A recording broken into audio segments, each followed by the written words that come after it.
You ask Tiger to solve. This deals with linear equations with one unknown. The final result is x equals 4. Let's solve it step by step. Simplify the expression. Expand the parentheses.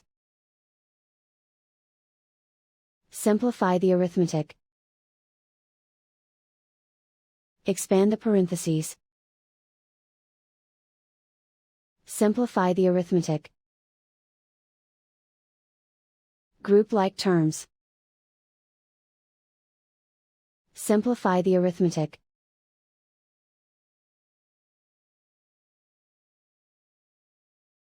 Group all constants on the right side of the equation. Add 5 to both sides. Simplify the arithmetic.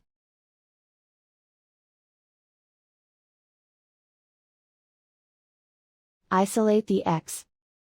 Divide both sides by 12. Simplify the fraction. Find the greatest common factor of the numerator and denominator. Factor out and cancel the greatest common factor.